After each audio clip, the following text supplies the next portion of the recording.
in my work specifically, unlike a lot of other researchers in this field, I do not leave consciousness at the door.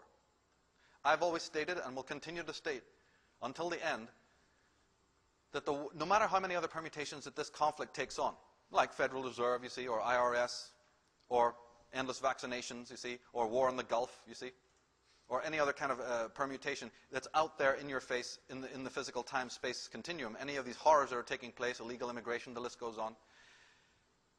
The real war is a psychic one. The real war is on consciousness. And too many people are forgetting this in this conspiratorial movement, so to speak, or in alternative history. And I will not ever make that mistake. Science has often left consciousness at the door, and look at what has happened to science. Now it has to bring it back in because the science basically run aground in the 1970s from all the time of leaving consciousness out and so-called objectivity. But we must not make the same mistake. So no matter whatever permutations of the tyranny that you see openly, as awful as that is in the 3D world, never forget first that it's all about attack here. It's they live. It's psychic dictatorship. What is government? The proof is in the words, the etymology. From the Latin gubernare, or the Greek kubernon. And those words mean to control. And then, of course, you can look it up anywhere. Mente simply means mind. So government literally means the control of the mind. Ladies and gentlemen, nothing is hidden from us. Nothing. It's right there for the person to see. But my question is then, how is this accomplished? Once we understand that it's a psychic tyranny and they're trying, to control our minds as well as our lives, we want to discover a little bit more about how that's accomplished, because we are in the age of solutions now. So I asked you a question. How many people have been to the optician recently? Right.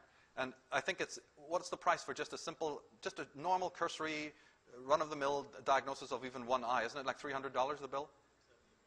Huh? It's about $75. And I've heard that in some places, for a little bit further diagnosis or for a real treatment, it can cost up to $300 per eye.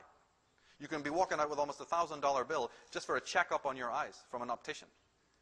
Well, then I ask a question. What is the price we're willing to pay for the boon of clear mental vision?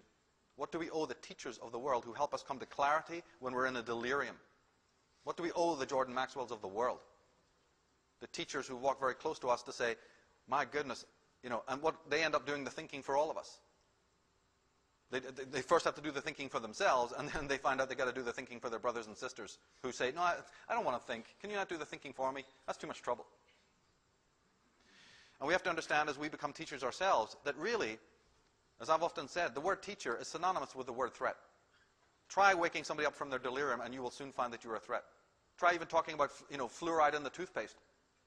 Or don't have your children vaccinated with hundreds of vaccines, and you're going to find that you're immediately a threat, even amongst the people that are closest to you.